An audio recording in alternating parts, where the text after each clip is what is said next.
Hello, Movie ma'am. हाँ रविंद्र जी, I cannot see her.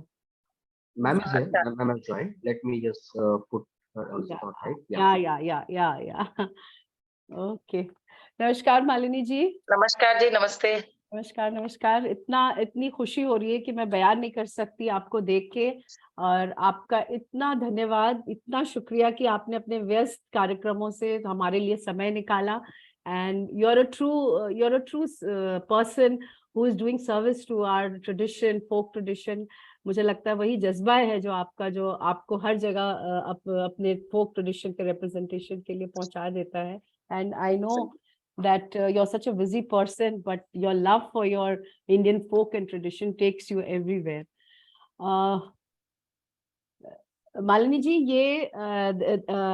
this is a 2-week online refresher, bilingual interdisciplinary refresher course, and इसमें हम पूरे भारतवर्ष से हमारे जितने यूनिवर्सिटी कॉलेजेस हैं वहाँ से लोग जुड़े हैं, कॉलेज यूनिवर्सिटी टीचर्स प्रोफेसर्स जुड़े हैं। और इसका जो हमारा जो टाइटल था वो था कि Indian folk tradition, a tapestry of diversity, भारतीय लोक परंपराओं के विविध आयाम। और ये जो सत्र है ये वैलिडिटरी सेशन है, और जैसा कि मैंने आपको बताया भी था, थोड़ा मैं बता देती हूँ कि हमने हर तरह की कोशिश की। हम लोगों की ये कोशिश, हमारी टीम की और खासकर हमारे principal sir professor Gyantosh Kumar Jha sir की कोशिश रही कि इस विषय को लेकर हम हर आयाम को जोड़े, जिसमें स्वांग, लौंडा नाच, लावनी सब कुछ रहा है। So today I, Dr. Syed Mubin Zehra, feel delighted, my dear participants, to welcome our honorable guest, Padam Shri Malini Awasthi ji. Before I request my principal sir to give a few words of welcome for Padam Shri Malini Awasthi ji, I would love to introduce Malini ji to our participants. Malini Awasthi ji का जब मैं introduction पढ़ रही थी तो मुझे उसमें से एक भारतीयता की खुशबू पढ़ते पढ़ते मुझे एक एहसास अंदर से होने लगा, और इतनी खुशी हो रही थी मुझे। So ladies and gentlemen, it gives me immense happiness to introduce our very honourable guest, Padam Shri Malini Awasthi ji. Music filled with the fragrance of one's land, the sweet melody of the classical nature embedded in it, the sweetness of Indian traditions and culture, and a performance that will leave you spellbound.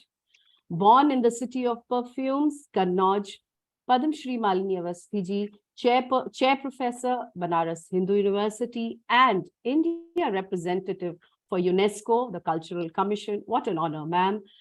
Much like her name, has spread the essence of Indian soil through her passion for folk music and traditions.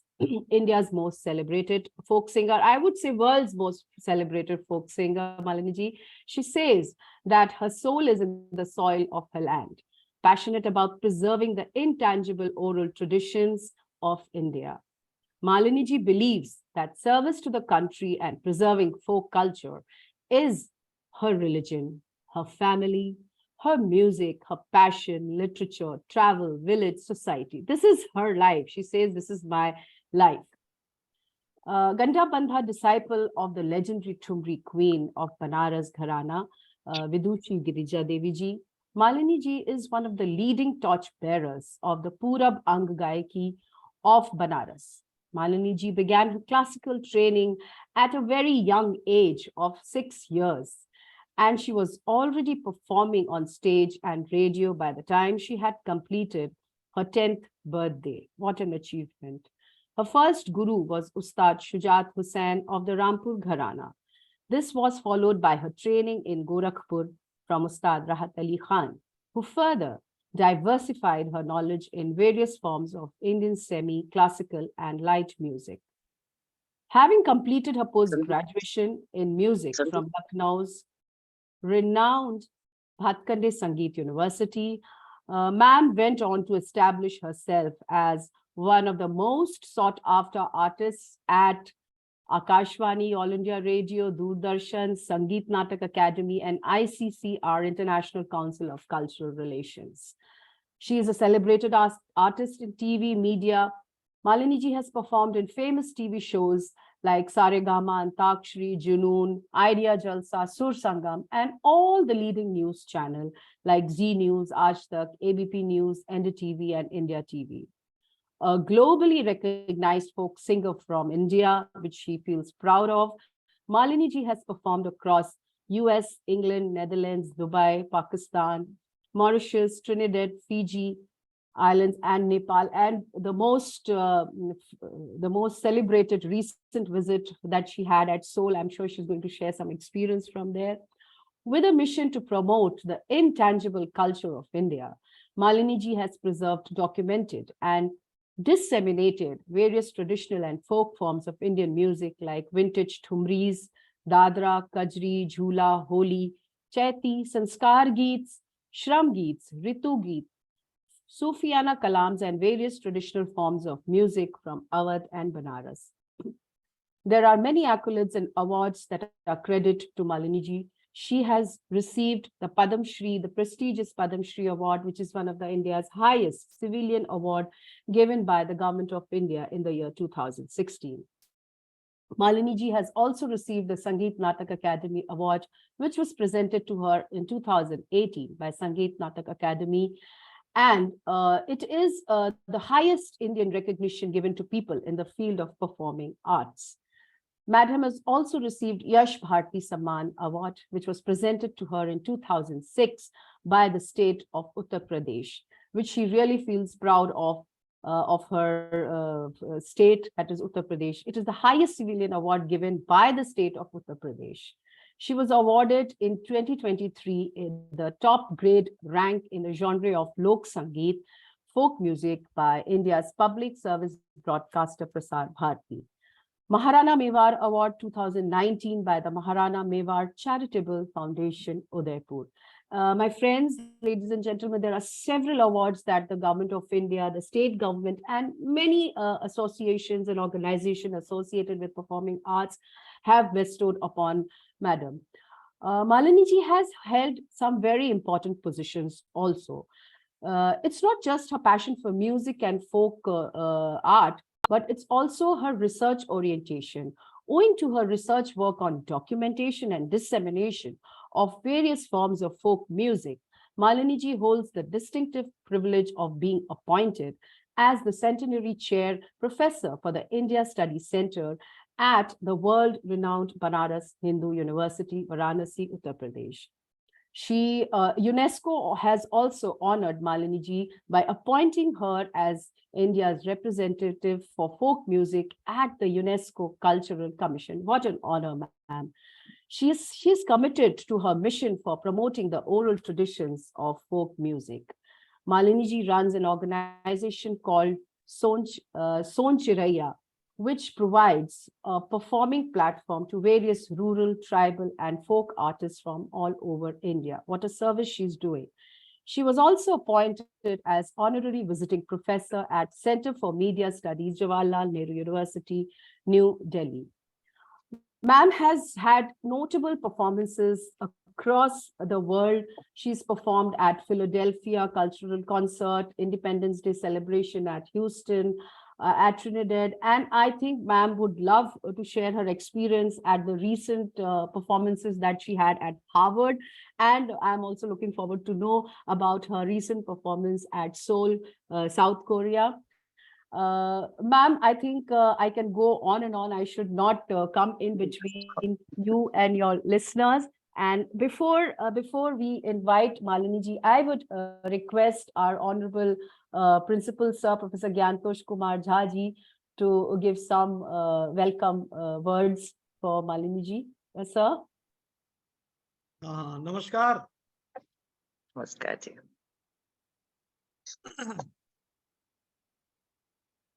Padma Shri Malini Awasthi जी का Atmaram Sanatan Dharma college की ओर से मैं स्वागत करता हूं, हार्दिक अभिनंदन है। और मेरे लिए गर्व की बात है कि प्रत्यक्ष रूप में न सही आभासी पटल पे हम लोग जुड़ गए हैं और मैं आपका स्वागत कर पा रहा हूं। एक बार कुछ साल पहले एक कार्यक्रम में आप हमारे कॉलेज भी आई थी, मुझे याद है मैंने बुलाया जी, था आपको भी बिल्कुल। शायद याद होगा। जी, और उस औपचारिक कार्यक्रम में भी उसके बाद आपके जो लोकगीत जो आपने सुनाया, दर्शक और जो श्रोता बैठे थे सब मंत्रमुग्ध रह गए थे। और ये जो रिफ्रेशर कोर्स है जिसमें लोक संस्कृति के विविध आयाम पर हम लोग, भारतीय लोक संस्कृति के विविध आयाम पर हम लोग पिछले 2 सप्ताह से चर्चा कर रहे हैं, और जिसमें जितने भारत की हमने उत्तर से दक्षिण और पूरब से पश्चिम हर क्षेत्र को एक तरह से उसके प्रतिनिधि व्यक्तियों को बुला करके कुछ बातचीत करने और उनसे कुछ जानने समझने का यत्न किया है। क्योंकि मैं ऐसा समझता हूँ कि भारत को समझना है तो भारत के लोग को समझे बिना भारत को नहीं समझा जा सकता, और लोग का हमारे जीवन से क्या संबंध है इसको जानना अत्यंत ही आवश्यक है। चाहे वो साहित्य का क्षेत्र हो या कला का क्षेत्र हो या विज्ञान का क्षेत्र हो या दर्शन का क्षेत्र हो, हर क्षेत्र में कहीं ना कहीं लोग मौजूद है किसी न किसी रूप में, और उसको समझने और जानने की आवश्यकता है। और इसी के तहत पिछले 15 दिनों से हम लोग जुड़े हुए हैं और रोज व्याख्यान हो रहे हैं, हम सुन रहे हैं, समझ रहे हैं, बातचीत कर रहे हैं। और आज इस समापन सत्र में मालिनी जी का होना, क्योंकि मालिनी जी एक इस तरह की कलाकार हैं या इस तरह के कला के क्षेत्र की प्रमुख, मैं कहूँ कि भारत के शीर्ष वो व्यक्तित्व हैं जिन्होंने भारतीय लोक कला को एक नया आयाम प्रदान किया है। और न केवल उन्होंने लोक गीत गाए हैं या लोक परंपरा की बात की है, बल्कि लोक जीवन को जिया भी है। और मंच पर भी इनको लोक गायन करते हुए और लोक गीत के साथ साथ नृत्य भी करते हुए और उसके साथ झूमते हुए, यानी लोक में रम जाते हुए आप सबने देखा हो। और मेरा अपना अनुभव है कि लोक प्रदर्शन में या लोक जीवन में लोक में रमना बहुत जरूरी होता है। तो ये इनकी खूबी है। मालिनी जी, मैं अपने कॉलेज की तरफ से आपका हृदय से आभार व्यक्त करता हूं कि आपने अपने व्यस्त समय से हम लोगों के लिए समय निकाला और आप यहाँ आई हैं, और हमारा तो सम्मान बढ़ाया ही है। जितने इसमें प्रतिभागी हैं सभी को एक नया और सुखद और आपके साहचर्य में बहुत कुछ सीखने का अवसर मिलेगा। इसके लिए आपका कोटिसा धन्यवाद, बहुत बहुत आभार। मोबिन जी, थैंक यू सर, आपका बहुत बहुत शुक्रिया। अब मैं ज्यादा वक्त जाया ना करते हुए अपने ऑनरेबल गेस्ट पद्मश्री मालिनी अवस्थी जी को इनवाइट करूंगी। Malini ji, the stage is yours, और हमें आप अपने अनुभव, अपने नॉलेज से हमें एनरिच करिए। We are really looking forward to this lecture. Thank you so much. Welcome ma'am.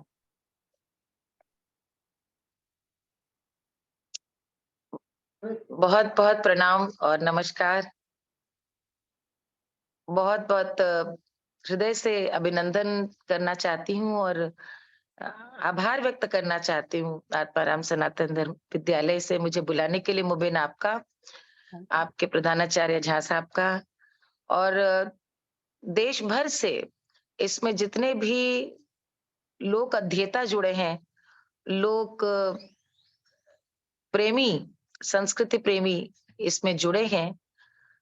क्योंकि मुझे पता है कि इस पूरे आपके सेमिनार में आपने, मुझे लगता है, राष्ट्रीय, आंचलिक, अंतरराष्ट्रीय कोई फलक से कोई बिंदु, कोई विषय छोड़ा नहीं है। और मुझ पर इतना बड़ा दायित्व एक आपने डाला है कि समापन पे मैं उद्बोधन करूं। जैसा कि मैंने आपसे जानकारी आज हासिल की थी मोबिन, कि इसमें आपने कौन-कौन से विषयों पर आज चर्चाएं हुई, बात हुई, और आपने जो वो मुझे जानकारी दी, तो सबसे पहले तो आपके पूरे इसमें पूरी इस गोष्ठी के लिए आप लोगों का अभिनंदन और आभार व्यक्त करना चाहूंगी। मुझे लगता है बड़ा एक सामूहिक और बड़ा एक लगता है मुझे कि आपने संपूर्ण रूप से लोगों को छूने का प्रयास किया। यदि आपने नाचा पे चर्चा की है, यदि आपने स्वांग पे चर्चा की है, तो मुझे लगता है कि लोक के ये ऐसे पक्ष हैं जो विधा तटस्थ होते हुए भी संपूर्णता में पूरी एक संस्कृति की बात करते हैं। और जब भी ये बड़ा एक रोचक अध्ययन है कि आप जब एक विधा का अध्ययन करते हैं तो उसके माध्यम से कैसे संस्कृति के दर्शन होते हैं। तो मैं आपका बहुत आभार व्यक्त करना चाहती हूँ आप सबका कि आपने मुझे आज याद किया। और जी, मुझे बिल्कुल अपनी वो पिछली बार की यात्रा याद है। मैं कॉलेज आई थी और सबके अनुरोध पे मैंने गीत भी गाया था और बच्चे बहुत आनंदित होकर के सुन रहे थे। अ, और मुझसे जस्ट पहले जब मैंने लॉगिन किया तो आदरणीय हम सब की बहुत आदरणीय पद्मश्री डॉक्टर विद्या बिंदु सिंह जी अपना उद्बोधन दे रही थी। मैं उनको भी उनकी उन्होंने उपस्थिति को प्रणाम करती हूँ। उन्होंने आपका जिक्र भी किया कि उन्होंने जी, गीत लिखे हैं जिनको आपने गाए हैं, उन्होंने आपका जिक्र किया। जी, जी। धन्यवाद। वे अपने आप में एक मैं कह सकती हूँ कि एक चलती-फिरती पूरी तरह से एक ऐसी ज्ञान कोश हैं कि मुझे लगता है कि इतना समृद्ध ज्ञान, इतना समृद्ध अध्ययन और भाषा के अवधि के साथ-साथ पूरी एक संस्कृति को साथ लेके चलती, तो उनके ज्ञान को भी मैं प्रणाम करती हूँ। और जिन सब ने अपने-अपने यहाँ पे पेपर्स रखे हैं, उनके अध्ययन को, उनके ज्ञान को मैं प्रणाम करती हूँ। देखिए, मेरा जो कुछ भी मैं आज बोलूँगी या मैं कहीं भी बोलती हूँ, मेरा जिया हुआ है। मैं अ, मानती हूँ कि जब हम लोक कहते हैं तो लोक का अर्थ ही है देखना, जैसा देखा गया। जैसा देखा गया यानी जैसा दिखा वही लोक है। और चूंकि हमारे पूर्वजों ने ये सबसे पहले प्रतिपादित किया कि जहां-जहां तक दृष्टि जाती है वो सब कुछ लोक है। और उस लोक में तृण भी है, रज भी है, वृक्ष भी है, पंछी भी हैं, जल भी है और हम और आप तो हैं ही। तो इसलिए लोक का विस्तार इतना असीम है और मैंने उस लोक को जैसा अपने दृष्टि से देखा, जैसे अपने अनुभवों से सीखा और गुरु कृपा से अ, पुरखिनों की कृपा से लोक साहित्य में जिन गीतों को मंच पे प्रस्तुत करते हुए लोकाचार में, अपने घर द्वार में, अपने परिवार में, संस्कार अनुष्ठानों में जैसा लोक देखा मैं उसी की ही बात करती हूँ और उसी की बात आज करूंगी। अ, हम सब इस बात को जानते हैं कि एक बहुत बड़ा भेद और भ्रम विश्व में फोक को देखने की और भारत में लोक को देखने की दृष्टि में है।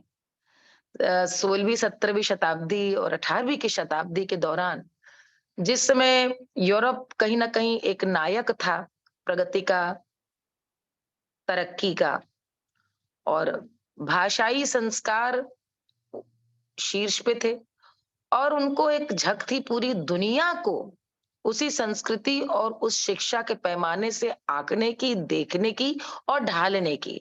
जहां-जहां उनके तर्क के कसौटी पे चीजें नहीं उतरी, उन्होंने वो सब चीजें फोक कहनी शुरू की। फोक यानी जो सभ्य समाज नहीं लेकिन असभ्य समाज या पुराने एक जीवन शैली को जीने की एक रीति परंपरा, वो फोक है। जबकि लोक इससे भिन्न है। लोक प्रतिदिन, प्रतिक्षण अपने को परिष्कृत करता चलता है, आगे बढ़ता चलता है, जीवंत है। कल जैसा लोक था, लोक अपने आप को समय के हिसाब से आगे बढ़ाता रहता है और उस लोक में हमारे यहाँ पूर्वजों की जी हुई जीवन शैली की ऐसी अ, विचार और प्राणवान शक्ति समाहित है कि कहा जा सकता है कि हर सभ्य समाज को भारतीय लोक परंपरा से सीखने की आवश्यकता है। तो इसलिए फोक और लोक में बहुत बड़ा एक अंतर है। अ, जब हम लोगों को कोई परिचित कराता है कि she is a folk exponent, she is a folk artist, तो मुझे लगता है ये बहुत सीमित करके किसी की भी व्यक्तित्व को देखना होता है। जब आप वही बात लोग कहते हैं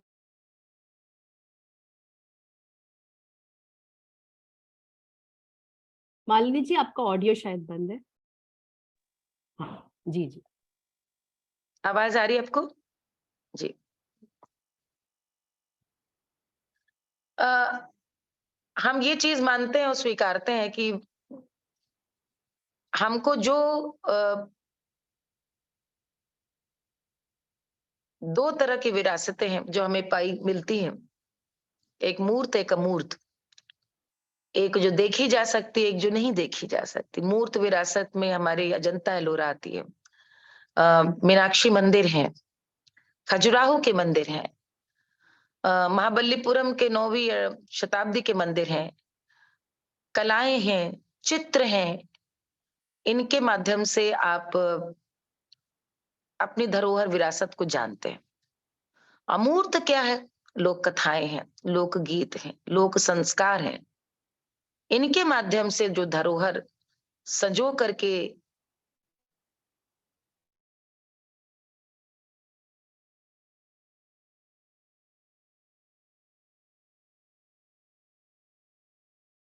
मातृशक्ति के कृतज्ञ होना चाहिए कि उन्होंने जिस प्रकार से इस पूरी परंपरा को हमें बना के रखना है, बचा के रखना, और न सिर्फ बचा के रखना है, एक शिक्षा के रूप में अगली पीढ़ी को विरासत के रूप में सौंपना है। इस जिम्मेदारी के साथ, इस दायित्व बोध के साथ लोकाचार, लोक परंपराएं, लोक कथा, लोक नाट्य, लोक गीत, लोक अनुष्ठान, ये सब एक परंपराबद्ध तरीके से उसको विकसित किया कि नई पीढ़ी को हम जो सौंपे वो एक जीवन नहीं, वो एक जीवंत जीवन शैली सौंपे, जिसमें कि शिक्षा है, ज्ञान है, भोगे हुए जीवन के यथार्थ का निकष है, क्या करो क्या न करो। और इसके कितने बिंदु हम लोग अपने जीवन में देखते हैं, जैसे कि हमारे यहाँ आप छोटी सी एक बहुत सामान्य उदाहरण देती हूँ कि बच्चा छोटा होता है तो उसको ये मालूम भी नहीं चलता कि जब वो पूजा के पास दादी घंटी बजाती है तो वो एक छोटी सी अपनी पूजा की लुटिया में जल, जिसमें कि एक बूंद गंगा जल डाल दिया, क्योंकि गंगा जल मान लीजिए सब जगह यदि नहीं संभव है, और उसमें जब वो जल एक आचमन में कहते हैं आपको कि प्रसाद लो, तो प्रसाद में तुलसी का दल साथ में, तो ये तुलसी के दल को हम लोग बिना प्रश्न करे एक प्रसाद के रूप में ग्रहण करते हैं, लेकिन दरअसल उसमें हम सबको स्वस्थ रखने का मंत्र छिपा हुआ है कि तुलसी का दल यानी कि आयुष्मान भव, यानी कि स्वस्थ रहिए। और स्वस्थ रहिए के बहाने भगवान का इससे बड़ा आशीर्वाद क्या हो सकता है कि आपको ऐसी चीज प्रसाद में मिले जो आपको निरोगी रखे। ये एक छोटे से उदाहरण मैं बता रही हूँ कि किस तरह से हमारे यहाँ पर लोक परंपरा में पूरी ज्ञान परंपरा को भी समाहित किया। मैं यदि चूंकि यहाँ पे एक कह सकती हूँ आज सारे स्कॉलर्स हैं, एक बड़े से बड़े प्रोफेसर्स हैं, और कुछ इसमें युवा भी इसमें ऐसे शामिल हैं जिन्हें कुछ जिज्ञासा हो, तो मैंने अपने जीवन में जो मुख्य कुछ बिंदु देखे, मैं उन पर आती हूँ। मैं आज आपसे 7 मुख्य बिंदुओं पर इसको पूरे को मैं समेटना चाहूंगी। वैसे तो लोग को कौन समेट सका है, और मेरी तो कोई जरूरत नहीं, प्रयास करूंगी क्योंकि एक समय सीमा है, उस समय सीमा में रहते हुए अपनी बात कहना चाहूंगी। पहली तो बात यह है कि जो हमारे यहाँ वेदों से, पुराणों से और उपनिषदों से चली आ रही है, वो लोक में भी परंपरा चली आ रही है कि इस सत्य को मनुष्य ने स्वीकारा कि मनुष्य जिज्ञासु है, जानने की उसकी इच्छा है, उसके जानने की इच्छा जीवित रहनी चाहिए। जब तक मनुष्य की जिज्ञासा, जानने की इच्छा जीवित है, तब तक नित्य नए रहस्य जीवन के खुलते जाएंगे। तो यदि कोई जिज्ञासा है तो प्रश्न पूछना चाहिए, और प्रश्न पूछा जाए तो उसका उत्तर अवश्य आना चाहिए। तो जो प्रश्नोत्तर शैली में अपने उपनिषदों को देखते हैं, पुराणों तक में देखते हैं कि भाई कथा आई तो कथा का क्या मर्म है, तो अगला पूछता अच्छा भाई तो फिर क्या हुआ, फिर कथा बताई जाती है। वेदों में हम देखते हैं, या बड़े से बड़े आप यदि हमारे यहाँ जो आधार वो यक्ष के प्रश्न हो, या याज्ञवल्क्य के हो, या शंकराचार्य के शास्त्रार्थ के हो, या नचिकेता के हो, सब प्रश्नों पर आधारित बड़ी बड़ी जिज्ञासा है। तो कहना ये चाह रही हूँ कि हमारे लोक गीतों का एक सबसे सुंदर प्रस्थान बिंदु है प्रश्नोत्तर शैली। प्रश्न समाज पूछता है और समाज ही उत्तर देता है। और प्रश्नोत्तर शैली द्वारा कहीं ना कहीं हर मनुष्य के हर युग में, हर कालखंड में जिज्ञासा के शांति का एक उसकी चेष्टा, और ये कोई भी प्रश्न हो सकता है, ये कैसा भी प्रश्न हो सकता है जिसमें बड़ा सा बड़ा रहस्य छिपा हो, बड़ी सामान्य सी बात हो। जैसे कि मैं यदि उदाहरण लूं, एक सोहर हम लोग गाते हैं, कुइया खदावे कौन फल मोरे साहिब, साहिब हो, झोकवन भारे पनिहारिन, झोकवन भारे पनिहारिन, तब फला मिलिए सुनहु हो। ए राजन, कुआं खुदाने का क्या फल है? और उत्तर आता है कि कुआं खुदाने का तो तभी फल है जब राह चलते पनिहारिन भर भर उलीचे पानी लेके जाए। अहुआ लगावे कौन फल मोरे साहिब, साहिब हो, राही बाटे जौन अमुआ खई है, तब फल मिली है, तब फल सुनहु हो। अच्छा राजा, ये बताओ आम लगाने का क्या उद्देश्य है? उत्तर आता है, आम का वृक्ष लगाने का तभी उद्देश्य सार्थक है जब राह चलता आदमी भी आम को खा करके अपनी भूख शांत कर सके। आज जैसे जो फार्म हाउसेस हैं कि हम अपने लिए ही, वो नहीं, ऐसे प्रश्न आगे चलता चला जाता और अंत में आता है, क्षमा कीजिएगा, घर में चल रही पुताई, तो वो सब चूना गारा जो आ रहा है। जी जी। पूता जन्म कौन फल मोरे साहिब, साहिब हो। देखिए, सामान्य जीवन में परोपकार, लोकहित, लोक कल्याण से होते हुए जीवन के सबसे बड़े उद्देश्य और लक्ष्य पर आ गया। पुत्र के जन्म का क्या क्या उद्देश्य हो, क्या प्राप्य है, क्या लक्ष्य है? उत्तर आता है, दुनिया मंगल जब मैं नहीं है, दुनिया आनंद जब मैं नहीं है, तब फल मिलिए, तब फल मिलिए सुनहु हो। पुत्र के जन्म का फल तभी है, पुत्र के जन्म का किसी का भी लक्ष्य, उद्देश्य प्राप्त तभी सार्थक है जब उसके जन्म लेने से, जब उसके होने से दुनिया में मंगल हो, जब दुनिया आनंद मनाए। यानी दुनिया कब आनंद मनाएगी? जब दुनिया को लाभ हो, जब विश्व का कल्याण हो, संसार को सुख मिले, तब संतान के जन्म का लक्ष्य पूर्ति उसकी होती। अर्थात मनुष्य के जीवन मात्र का उद्देश्य भी मानव कल्याण है, लोकहित है। तो संतान जन्मे तो उसको ऐसी संस्कार दो, जन्म भी तभी दो जब तुम्हारे भीतर एक ऐसे विश्व के नागरिक को समर्पित करने की इच्छा हो, जो जन्म ले तो उसके हृदय में लोक कल्याण की भावना हो। और शुरू से आप देखें, कुआं किस लिए, पेड़ किस लिए, तालाब किस लिए, पूरे गीत में यहाँ तक कि संतान जन्म, यानी मनुष्य का पूरा जीवन परमार्थ के लिए हो। ये प्रश्नोत्तर शैली है, और प्रश्नोत्तर शैली के माध्यम से कितने बड़े बड़े रहस्य, कितने कितने बड़े प्रश्न का उत्तर। ये तो मैं एक उदाहरण दे रही हूँ, लेकिन आप असंख्य पाएंगे। अभी छठ आने वाला है, छठ पे एक गीत हम लोग गाते हैं, केरवा के पात पे उगली न सूरज न ताके धूपे, कैलू छठ के बरतिया हम तापे धूपे। उसमें प्रश्न आता है कि किसके लिए छठ का व्रत कर रही हो, किसके लिए? और उत्तर आता है कि मैं छठ का व्रत कर रही हूं कि जो संसार के सबसे बड़े स्वामी हैं, महादेव, उनके जो सुपुत्र हैं गणेश जी, ऐसे स्वामी हो, ऐसा पुत्र हो, मैं उनके लिए ये व्रत कर रही हूँ। और बार बार वो प्रश्न होता है किसके लिए, किसके लिए व्रत है? तो बताती है कि संसार को जो प्रकाश देते हैं ऐसे देवता, जिन गणेश भगवान को देखने भर से आनंद होता है, मेरी संतान ऐसी हो जिसको देखने भर से आनंद हो, मैं उनके लिए व्रत रखती हूँ। यानी कल को कभी भी ये तो कभी किसी ने सोचा नहीं होगा 100 साल पहले कि तकनीक ऐसी आएगी कि हम इन चीजों को रिकॉर्ड करेंगे, आज ऑनलाइन इन पर चर्चा करेंगे, बात करेंगे।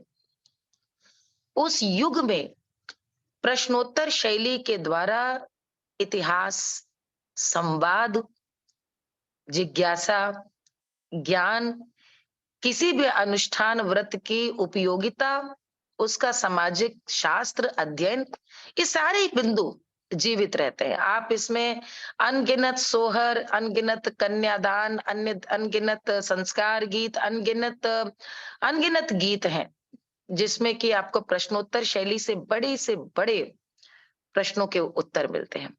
दूसरा, मुझे लगता है कि कथा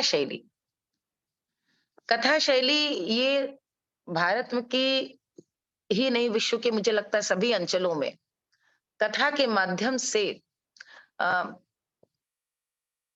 अपनी पहचान, हम कौन हैं, हम क्या हैं, उसको संरक्षित रखने का जो उद्बोधन है, जो उसका उद्देश्य है। लोक गीतों में, लोक कथाओं में लोग सोचते हैं कि लोक कथाएं ही सिर्फ कथाएं नहीं। आप देखें, आप जितने भी 365 दिन में पूजा करते हैं, जितने अनुष्ठान, उन सब के पीछे कथाएं हैं, सभी व्रत के पीछे कथाएं हैं, यहाँ तक कि एक एक लोक गीत कथा है। मैं आपको बताऊं,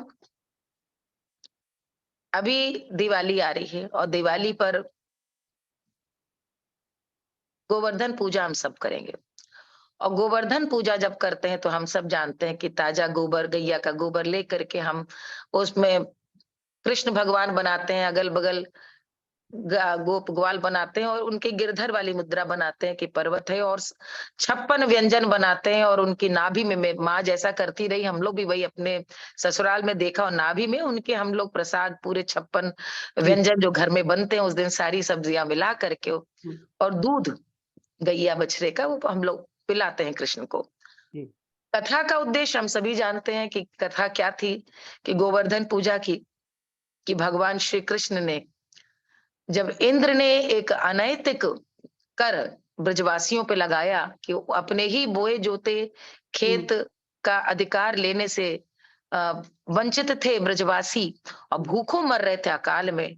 ऐसे में कृष्ण सामने आए, उन्होंने कहा कि जो गैर वाजिब कर है वो नहीं देना है, इंद्र को किसी की कमी नहीं हो। प्रजा का वो पहला विद्रोह सत्ता या राजा या देवता के प्रति हमको देखने और पढ़ने को मिलता है लोक कथाओं में।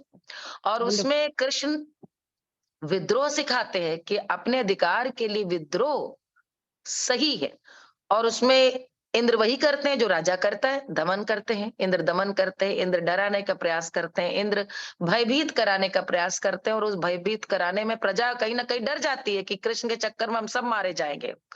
और कृष्ण उनको फिर जो पर्वत है, आप सभी जानते हैं कि सारे ग्वाल बाल से कहते हैं कि तुम आओ, इस आंधी पानी से तुम नहीं डरो, मैं तुम्हें बचाऊंगा।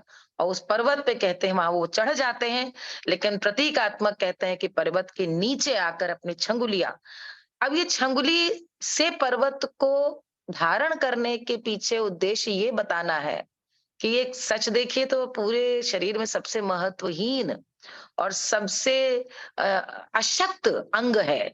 इस छोटी उंगली का कोई ताकत नहीं है, लेकिन इस पर धारण किया पर्वत को, और ग्वाल बाल से कहा तुम लोग अपनी छड़ी से इसको संभालो, ताकि सबको लगे कि कृष्ण नहीं, उन्होंने पर्वत को अपने भार से, यानी सबको स्वावलंबन, सबको स्वाभिमान सिखाया।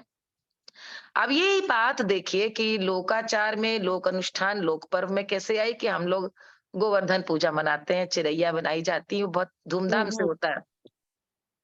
लोकगीत में कैसे आता है, गिरधारी लाल गिरधारी लाल, अरे सिर पर गिरधर गिरा धरे, गिरधारी लाल गिरधारी लाल, सिर पर गिरधर गिरा धरे, ये उलारा हुआ ब्रिज का।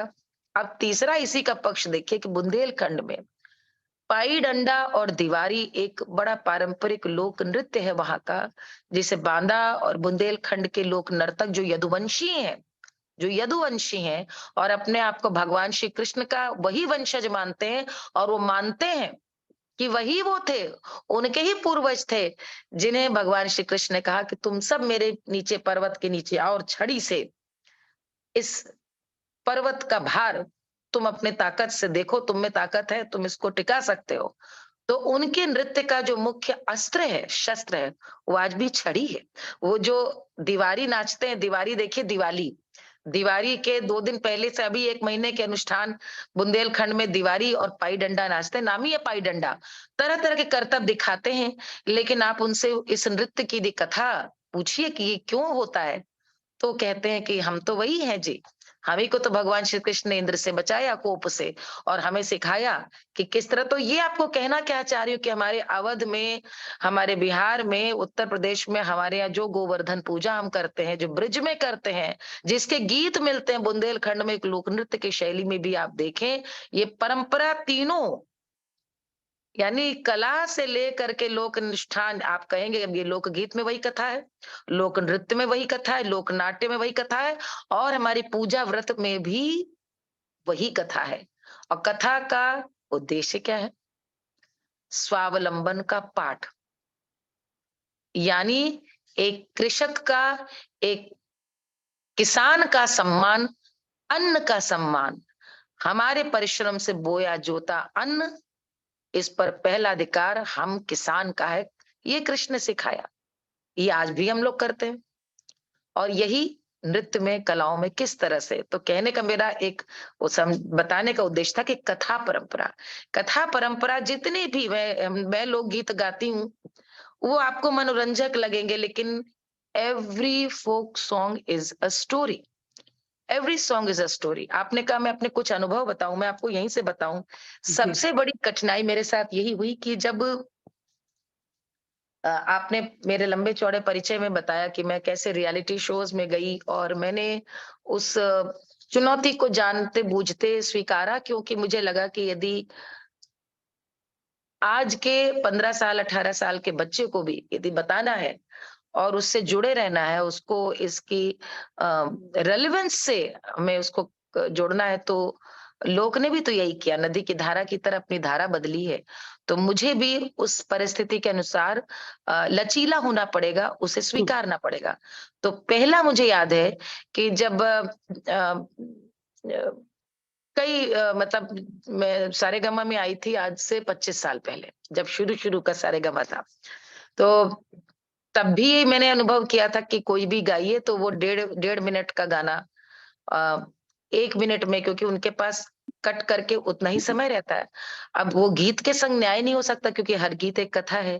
तो उस अनुभव से मैंने एक लाभ उठाया कि जब 2008 में, यानी आज से 15 साल पहले, जब जुनून एक शो आया, जिसका कि अभी भी आप वीडियो देखते होंगे, सैया मिले लड़कैया, आज भी बिलियन बिलियन व्यूज है उसके। तो जब मैं उसको गाने के लिए मंच पे जब मैं आई, तो उन्होंने कहा 1.5 मिनट है। मैंने कहा हो ही नहीं सकता, इसमें तो 4 अंतरे हैं, म्यूजिक भी बजेगा, 4 अंतरे के बिना ये कहानी कि छोटी उम्र में एक कन्या का, लड़की का विवाह है, और छोटी उम्र के विवाह के की टीस, उसके दर्द, उसकी पीड़ा को भी कैसे एक रोचक रूप से बिना चुभते हुए, एक बड़े मारक लेकिन चुटीले अंदाज में एक नायिका ने ऐसे कहा कि वो बहुत बड़ी टिप्पणी है छोटी उम्र के विवाह पर भी, लेकिन सामाजिक उसका पूरा बड़ा सुंदर चित्र भी है कि उसमें अपनी सास का भी सम्मान उस गीत में है, और कैसे नायिका बाली उम्र की होते हुए भी उसको विधाता सारी अकल दे देता है, एक समझ दे देता है, लेकिन उसका पति नादान है, अभी भी उसमें एक लड़कपन है। तो मैंने कहा 1 मिनट में तो कर नहीं। बोले now you deal with that. वो मैंने कहा देखिए, you can't deal folk songs similarly, कि आप फिल्म म्यूजिक नहीं है जिसमें कि आपने यदि कहा दा दा दा दा दा, आपको पता क्या है भरोसा, आपको पता है गाना, या फिर आपने कहा अम, टंग टंग टंग टंग टंग टंग टंग, आपको पता है गाना क्या आने वाला है। हम तो लोकगीत सुना रहे हैं जिसके पीछे ना कोई सिग्नेचर धुन है, ना तो किसी को शब्द पता है। ये गाने शायद पहली बार कोई सुन भी रहा है। मैं यदि गंगा माटी के गीत गा रही हूँ, लेकिन कश्मीर से कन्याकुमारी किसी को सुनना है, समझने हैं, वो जब तक इसकी कथा नहीं सुनेगा कैसे समझेगा। बोले नहीं, we can't help it ma'am, you have to find a way. और तब मैंने समझा no, yes I have to find a way, क्योंकि तकनीक की अपनी सीमाएं हैं कि वो 4 मिनट एक गाने को नहीं दे सकते। It's a competition, and competition में नियम सबके लिए होंगे। तो मैंने कथा वाचन शैली जो गाने में है, वो गाते ही मैंने सबसे पहले, इस गाने के पहले ये बंद नहीं था, बंद माने जैसे एक दोहा कहते हैं, तो मैंने तुरंत उसी समय इसको जोड़ा, बनाया। हाय बाली उमरिया में ब्याह के आई, अरे सैया नादान, अरे कैसी विपत्तियां पड़ी मोरी भुइया, कछु न बूझे अजाने। ये कहकर मैंने गाना शुरू किया कि इतने से सबको समझ में आ जाएगा कि मैं छोटी उम्र में ब्याह करके आई हूँ और मेरा पति कुछ नहीं समझता। ये देयर एंड देन उसी समय मैंने, क्या कहते हैं, प्रत्युत्पन्न बुद्धि से मैंने उसी समय इसको बनाया, सृजित किया। आज वो गाने का एक इंटीग्रल पार्ट है, लेकिन वो मेरे लिए एक कथा को सुनाने की सरलीकरण। फिर सैया मिले लड़कैया मैं का करूं, 12 बरस की मैं ब्याह की आई, सैया चले पैया पैया। अब जीवन बढ़ रहा है, कथा क्या है, 15 बरस की मैं गौने, पहले ब्याह हुआ अब गौना हुआ, दोनों अंतरे बहुत मुख्य हैं, क्योंकि अब सयानी हुई लड़की, 15 बरस की मैं गौने पे आई, सैया उड़ावे कनकैया, यानी खेलने का वो नादानी पति की अभी भी चल रही है। कनकैया लोक क्या है, लोक ऐसा एक ऐसी विधा है, लोक वो है जो हमारे सामने वो चित्र उपस्थित कर दे। कनकैया बोलते ही लखनऊ के चौक में कनकैया खेलने वाले, कनकैया उड़ाने वाले, जिसने प्रेमचंद की कहानी बड़े भाई साहब की पढ़ी उसको तो कनकैया शब्द पता है, लेकिन ये आपके सामने चित्र उपस्थित हो जाता है। हम यदि बोले भी कि पतंग उड़ा रहे हैं, वो बात नहीं आएगी। कनकैया यही लोक है जिसमें बिंब या शब्द ऐसे लिए जाते हैं जो कि एक शब्द नहीं है, वो अपने साथ पूरा एक चित्र उपस्थित करते हैं। 16 बरस की देखिए मैं होने को आई, सैया छुड़ावे मुझसे बैया। अ, ये अपने आप में एक नारी सुलभ संकोच के साथ साथ प्रणय निवेदन भी है नायिका का, कि नायिका में भी इतनी बोल्डनेस है। लोग जो कहते हैं कि नायिका बड़ी बेचारी थी, नायिका खुद कह रही है सैया छुड़ावे मुझसे बैया। ये अपने आप में आप देखें तो, जिसको आप एक जो विमेन नैरेटिव चलाते हैं लोग, तो उनके लिए मैं कहना चाहूंगी कि ये तो अपने आप में एक बहुत मुखर अभिव्यक्ति है प्रेम की, कि नायिका नायिका नायक का साथ चाह रही है, लेकिन वो भी उसको समझ ही नहीं। और 20 बरस की मैं होने के आई, सैया पुकारे मैया मैया मैं क्या करूं। ये गीत जो कालजयी हो गया, लोग इतनी फरमाइश करते हैं, क्योंकि कहीं ना कहीं ये हर घर की कहानी है, ये हर परिवार को अपनी कहानी लगती है, और माँ से इस गीत में नायक को जोड़ना वो इतना रिलेटेबल है, वो हम हमारी आपके जीवन की कहानी है। हर पत्नी हंसते मुस्कुराते सुनती, हर पति इसको हंसते मुस्कुराते सुनता, वो अपनी पत्नी को कनखियों से देखता, और आप यकीन नहीं करेंगे, मैं इसको कहीं भी गाने जाऊं तो महिलाओं से ज्यादा पुरुष हैं जो मुझको इसे गाने के लिए अनुरोध करते हैं। तो माँ को जोड़ना, मातृशक्ति को इस गीत में जोड़ना, यानी अपने सास को, ये परिवार की आधारशिला सास है। घर में पति को मैं कितनी भी बड़ी हो जाऊं, सयानी हो रही, उनका इधर तो ध्यान ही नहीं है, जिसको आज इंग्लिश में हम लोग ताना देने के लिए ममाज बॉय कहते हैं। तो ममाज बॉय का एक हिंदी रूपांतरण चुटीले अंदाज में कैसे किया जा सकता है, गाना श्रृंगार का है। तो मैंने उसमें तरीका निकाला कि मैंने कहा भाई 1.5 मिनट दिया, मैं तो म्यूजिक में आप लाइव यदि देखेंगे, मैंने ऐसे इशारा किया कि नहीं, अब छोटा छोटा म्यूजिक को मैंने धड़ाधड़ गाती गई, क्योंकि यदि कथा पूरी नहीं आएगी तो ये गाना एक बड़ा साधारण श्रृंगार का गीत बन के रह जाएगा। उसके अंतिम अंतरे में ही गीत का पूरा सोपान है, अंतिम सोपान, पूर्णता वहीं पे आती है। तो इस तरह से कई कई कथाएं, ये तो मैंने आपको जीवंत उदाहरण दिया, लेकिन हमारे यहाँ ऐसी कथाएं कही गई हैं। कहाँ से किस कथा को शुरू करूं? अ, अनेक लोकगीतों में, हर लोकगीत गीत में ऐसी कथा है, जैसे कि एक बड़ी रोचक कथा एक मिलती है जिसमें वो कोल्हू गीत है। कोल्हू गीत में बड़ा सुंदर उसमें वर्णन है, जिसमें कि गंगा जी रोज, उनका मानवीकरण है कि गंगा जी रोज स्नान करने आती हैं, और गंगा जी स्नान करने आती हैं, शिव जी उनको रोज देखते हैं और शिव जी उन पर मोहित हो जाते हैं। और एक दिन शिव जी उनका हाथ बांह पकड़ लेते हैं, और बांह पकड़ लेते हैं, और गंगा उनसे कहती हैं कि आप तो विवाहित हैं, आपकी तो पार्वती जी पत्नी है, आप ये क्या कर रहे हैं? और शिव झूठा, क्योंकि एक आम हमारे यहाँ वो उस पर मैं तीसरे उसमें आ रही हूँ भी तीसरे बिंदु पे, कहीं ना कहीं वो भी इससे जुड़ा हुआ है, मैं भी उस पर आऊंगी। उसमें हंस करके शिव झूठ बोलते हैं, क्योंकि गंगा को पाना चाहते हैं कि वो पार्वती तुम्हें पूछती नहीं, अपने मायके में ही रहती है, मेरा देखो क्या हाल हो गया, मेरी जटाएं मेरी ऐसी हो गई, मैंने कब से भोजन नहीं किया, मुझे कोई देखता नहीं, यानी सामान्य पुरुष की तरह। और गंगा मोहित हो जाती है, गंगा साथ रहने लगती है। नारद देव ये बात जाकर के पार्वती को बताते हैं, पार्वती को लूगी थे। पार्वती जब पता चलता है, पार्वती को बड़ा बुरा लगता है। पार्वती आती है और दूर से ही जैसे ही आती हैं वो देख लेती हैं, वो तो शिव डर जाते हैं, कहते हैं गंगा से कि मेरे जटाओं में छिप जाओ। गंगा शिव की जटाओं में छिप जाती हैं। पार्वती समझ तो जाती है, पार्वती कहती है देखिए आपने अपना क्या हाल बना लिया, लाइए आज मैं तेल लगा दूं आपके बालों में। तो शिव बहुत घबराते हैं, लेकिन पार्वती मानती नहीं, उनकी जटाओं को ले लेती हैं और तेल डालने लगती हैं। तो इतना सुंदर गीत में कि पहले घोंघे निकलते हैं, शंख निकलते हैं हाँ। जटाओं से, और शंकर जी घबरा रहे हैं, उसके बाद फट करके गंगा जी निकलती हैं जटाओं से। और गंगा कहती हैं कि मैं क्षमा करो बहन, ये शिव बड़ा ठग है, इसने हम दोनों को ठगा है। तो पार्वती कहती है कोई बात नहीं, तुम्हें यदि शिव पसंद करते हैं तो तुम मुझे भी प्रिय हो, हम दोनों साथ मिल करके रहेंगे। ये कोल्हू गीत है। और कोल्हू गीत देखिए, चूंकि तेल पिराई का है तो इसमें तेल का प्रसंग है कि वो पार्वती शंकर जी के तेल ही लगा रही है। ये जो कथाओं के बहाने गंगा का वहां पर क्यों गंगा वहां पर है, इसका किसी व्यक्ति ने एक सामान्य अपनी ओर से एक विवेचन किया होगा कि गंगा जी शिव की जटाओं में कैसे पहुंची। और सर पे तो कोई उसी को धारण करता है जिसे बहुत प्रेम करता हो। ये कहते हैं ना बड़ा सर चढ़ा रखा है, तो शीश पर किसी को जगह दी हो, तो आप सोचिए सिर्फ चंद्रमा और गंगा ही तो है। गंगा वहां पर शंकर जी की जटाओं पर कैसे पहुंची जब तक कि प्रेम न रहा हो।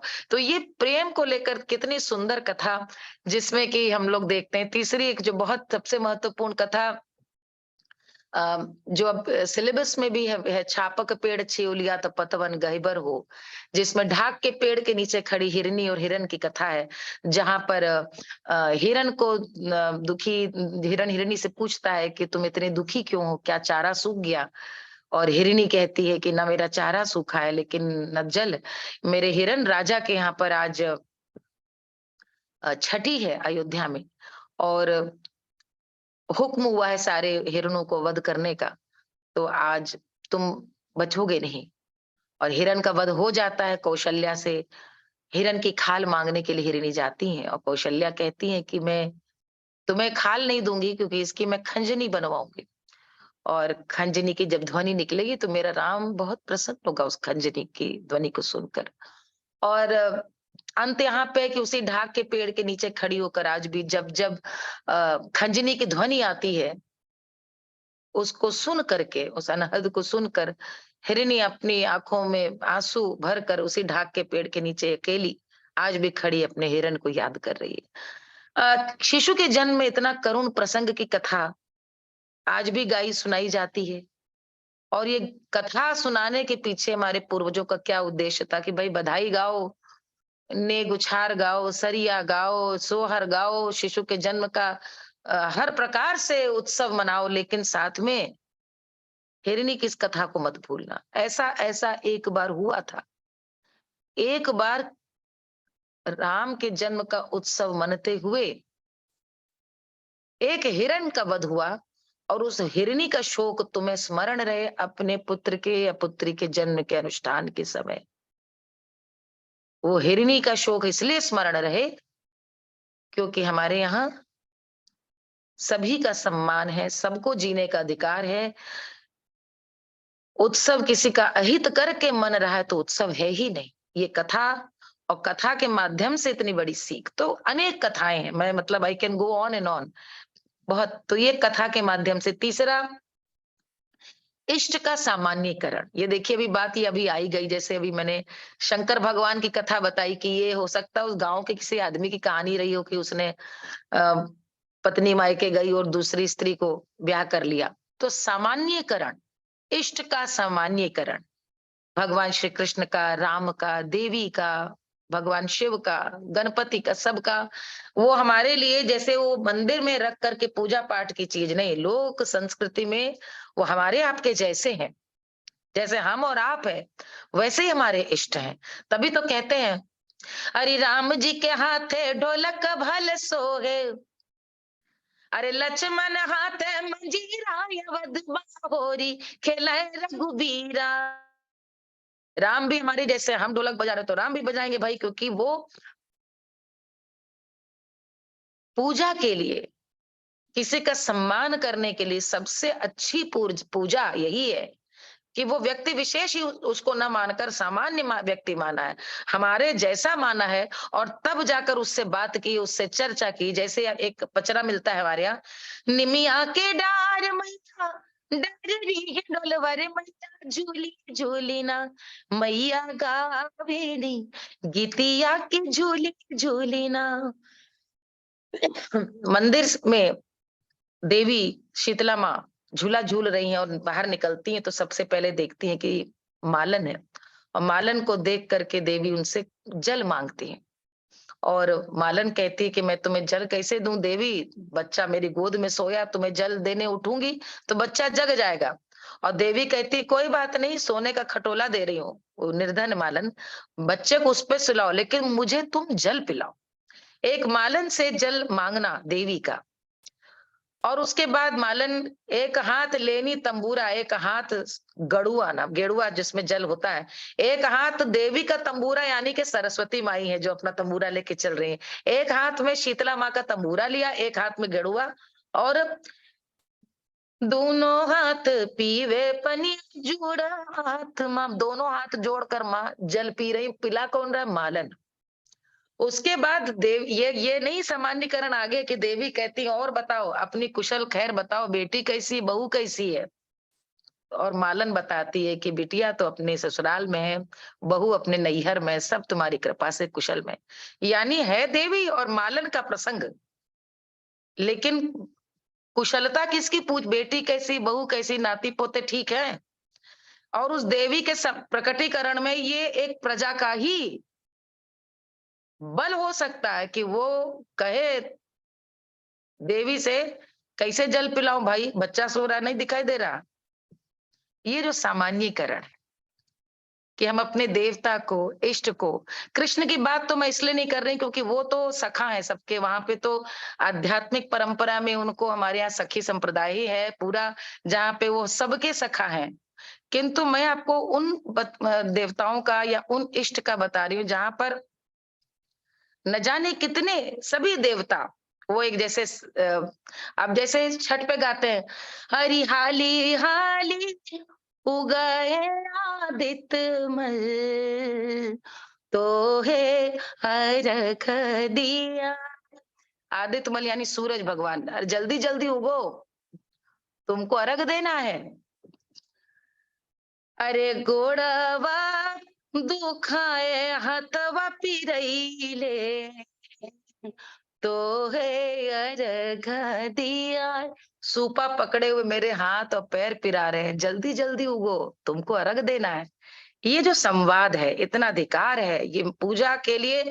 यदि हमने भक्त और भगवान के बीच में दूरी नहीं है, भक्त भगवान हम और आप सामने बैठकर बात करेंगे, और यही सच्ची पूजा, यही तो कबीर ने भी इसी पूजा को तो कहा है कि भाई भक्त और भगवान आपके भीतर हैं, सामने बैठा हुआ ये भगवान है, वो हमने मंदिर में जो भगवान रखा वो नहीं, लोक में। इसीलिए लोक गीत, लोक संस्कृति में, लोक कथा में आप यदि भगवान का, इष्ट का, जिन्हें हम बहुत बड़ा एक मंदिर में स्थापित करके गीतों में आप पाएंगे, वो एक आपको लगेगा जैसे आपके सखा हैं, आपके सामने बैठे, उलाहना दे करके। ये बात आप काशी में जाएं, भगवान मंदिर, वहां पर तो बोलचाल में भी ऐसे बोलते हैं।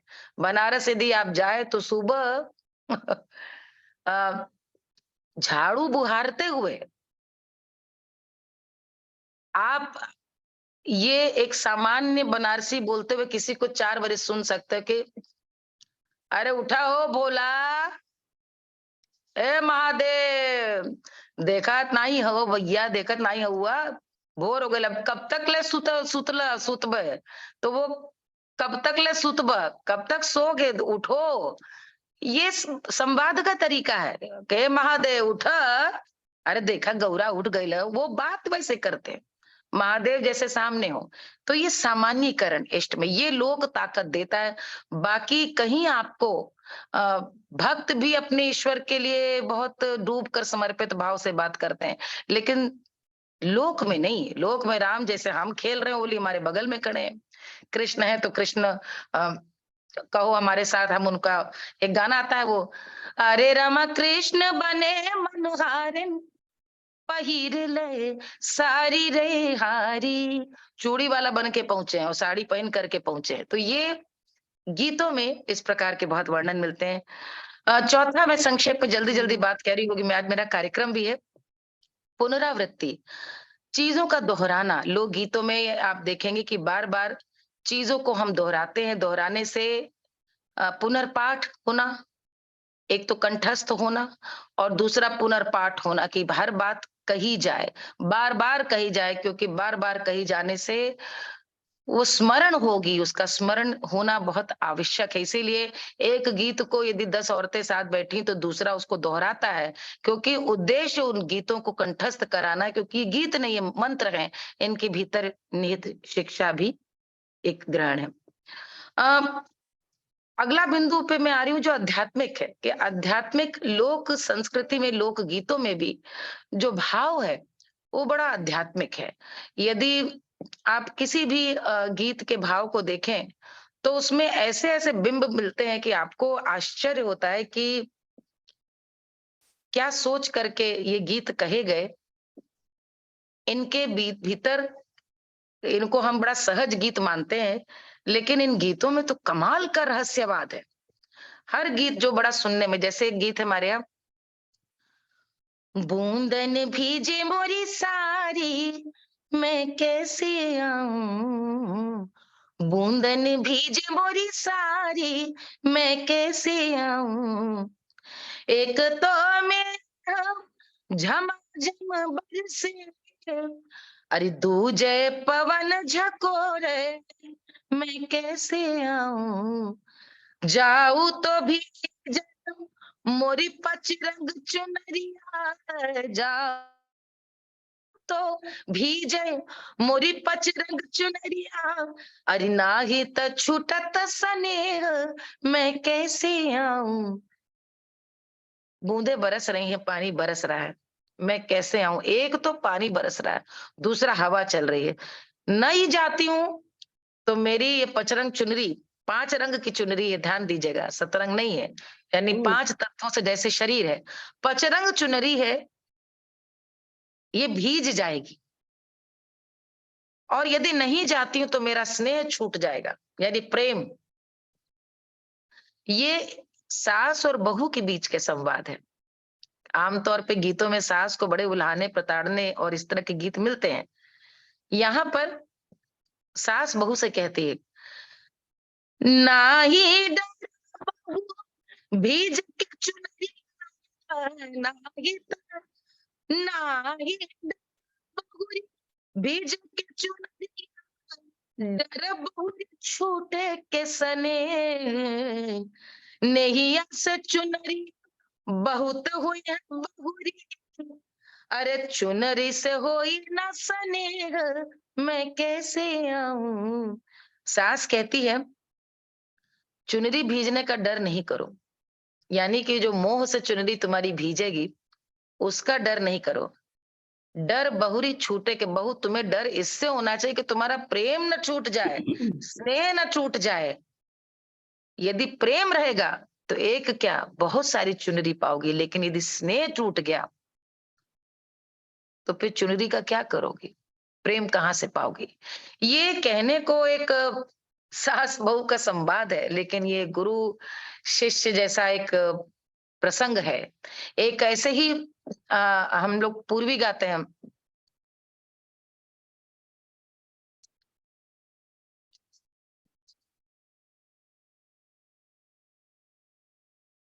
हाँ ही जमनवा में, अरे धस के मोरे राम, जोगिनी बनूंगी, मोरे राम जोगिनी बनूंगी।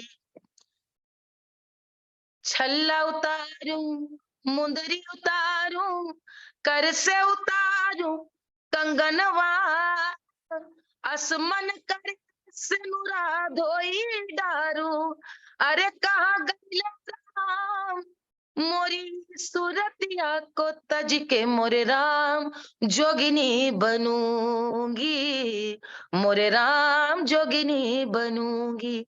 ये जो आध्यात्मिक शक्ति है कि प्रेम में सब कुछ त्याग दूंगी, तुम मुझे छोड़ के कहाँ गई, सिंदूर भी तुमसे है, मैं इसी को ही छोड़ देती हूँ, इसी को यहीं पर इसी जमुना में धो डालूंगी, लेकिन मुझे तुम अपने ये अपने पास बुला लो, सब कुछ यहाँ व्यर्थ है। ऐसे ही एक प्रसंग मिलता है जिसमें बड़ा सुंदर, आप ये देखिए कि कौशल्या जी हैं जो वन में वर्षा हो रही है और वो चिंतित हो रही हैं कि पानी बरस रहा है तो मेरे राम का मुकुट भीज रहा होगा।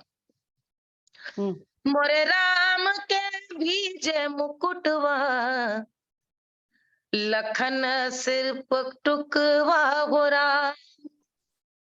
पानी बरस रहा है तो मेरे राम का मुकुट भीज रहा है। वो राम जो वनवासी राम हो गए हैं, जिनको मुकुट पहनना था, मुकुट पहनने नहीं पाए, लेकिन उनको वनवास जाना पड़ा। यानी प्रजा लोक ने लेकिन राम को राजा माना कि नहीं मुकुट है, और वर्षा हो रही तो कौशल्या कहनी लक्ष्मण के पटुका भीज रहा होगा, मेरे राम का मुकुट भीज रहा है। लेकिन कौशल्या क्या कहती है, और कौशल्या के बहाने लोक क्या कहता है, अरे भीजे, अरे भीजे तब भीजे पटुकवा, सिया के सेनुरवा न भीजे राम, सिया के सेनुरवा न भीजे राम, अरे एगी सेनुरवा के बल पे लौटी घरिया वह राम। सब कुछ भीजे बस ये सिंदूर न भीजे, ये सिंदूर के ही बल पे राम अयोध्या वापस लौटेंगे। ये जो आध्यात्मिक शक्ति लोक गीतों की है कि रंजन मनोरंजन से ऊपर उठ करके ये गीत किसने रचे, ये हमारे आपके जिनको आप अनपढ़ कहते हैं, जिनको आप अल्प शिक्षित कहते हैं, ऐसे पूर्वजों ने। एक गीत मिलता है, संक्षेप में बता रही हूँ, जो वो भी कोल्हू गीत है, जिसमें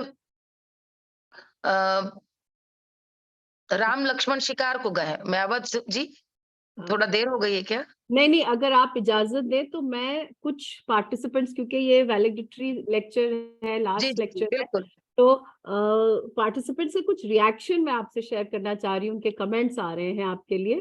तो ये रश्मि मिश्रा जी हैं, ये लिखती हैं, such beautiful presentation and expression of Indian music, grateful to hear from such a great personality, happy to be part of this session, professor Malini Awasthi ji. और फिर लिख रही हैं पल्लवी मिश्रा जी, लिख रही, क्योंकि ये मेरी जिम्मेदारी है कि मैं अपने पार्टिसिपेंट्स की जो फीलिंग्स है वो आप तक पहुंचाऊं, इसलिए मैं ये जिम्मेदारी निभा रही हूँ।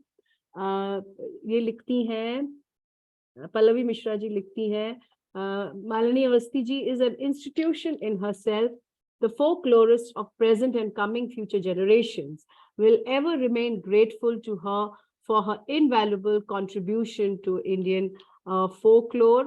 और एक और रिएक्शन है, ये प्रेरणा सिन्हा जी का है, ये लिखती हैं, it's an exclusive session, so beautiful, so wonderful.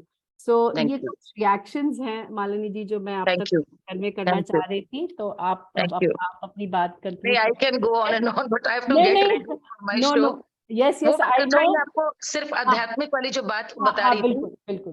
देखिए हमारे यहाँ, मैं चूंकि अवध से हूँ तो मेरी कथाओं में नायक अधिकतर राम रहते हैं, और वो मेरी कथाओं में क्या, राम अवध के हर गीत की आत्मा, लोक चेतना में राम है।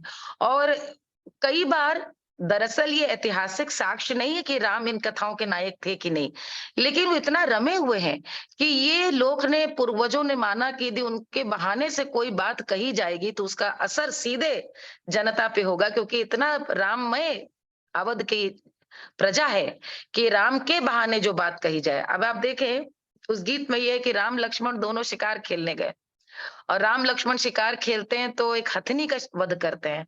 हथनी का वध करने के बाद राम को प्यास लगती, लक्ष्मण से कहते हैं जाओ जल लेकर के आओ। लक्ष्मण जल लेने जाते हैं, कहीं जल नहीं मिलता। बहुत दूर जाकर जल मिलता भी कहाँ, तो एक माली के पास जो कि बागवानी कर रहा है। माली के पास जाते हैं। माली सबसे पहले कहता है अपना तीर कमान नीचे रखो, जल चाहिए। तो तीर कमान नीचे रखते हैं, जल लेते हैं। जल लेके दौड़ते हुए भाई के पास जाते हैं। गीतों में जैसे वर्णन है, एक वन गईले दूसरे वन, यानी एक वन से बहुत दूर वन जाते हैं। राम के पास जाते हैं। राम चकित हो जाते हैं देखकर। जल तो देखते हैं लेकिन कहते हैं लक्ष्मण तुम्हारा तीर कमान कहाँ गया? लक्ष्मण कहते हैं भैया मैं क्या बताऊं, जल ग्रहण करिए, लेकिन इतनी दूर जाकर जल मिलाओ, जिसने दिया उसने शर्त यही रखी कि मुझे अपना तीर कमान रखना पड़ेगा। राम कहते हैं तो जरूर इस व्यक्ति से मिलना पड़ेगा। और राम फिर पुनः लक्ष्मण जी के साथ जाते हैं, उस माली की वाटिका पहुंचते हैं। वहां पर सबसे पहले अपना धनुष तीर नीचे रखते हैं और जा करके माली से मिलते हैं और कहते हैं, अपना परिचय देते हैं। तो लक्ष्मण बताता है, लक्ष्मण पहले ही बता चुका है कि आप प्रतापी रघुवंशी राजा दशरथ के सुपुत्र राजा राम है। ये उनका परिचय दिया लक्ष्मण ने पहले ही। तो माली कहता है कि मुझे पता है राजन, आप अयोध्या नरेश हैं, आप राजा राम हैं, मैं तो माली का पुत्र हूँ। बोले कि जल पीने के बाद बोले आपको आभार, आपने जल पिलाया, मैं ये पूछना चाह रहा हूँ, इतना हिंसक वन है, इसमें सिंह व्याघ्र सब रहते हैं, आप हमने देखा हम लोग को जान का खतरा हो सकता है, तीर कमान आपने क्यों उतरवाए? माली कहता है कि इसका उत्तर एक प्रश्न में ही दीजिए राजन। आप राजा के पुत्र हैं, आपका धर्म है आखेट करना। मैं माली का पुत्र हूं, मेरा धर्म है प्रकृति का संरक्षण करना। राजा मैं तुमसे प्रश्न पूछता हूं, जिस हथनी का, जिस निरपराध हथनी का तुमने वध कर दिया, उसमें भी इतना विवेक था कि मेरी फुलवारी के बगल से रोज गुजरती थी, उसने आज तक मेरी फुलवारी को नहीं रोंदा। तुमने क्यों वध किया राम, क्यों?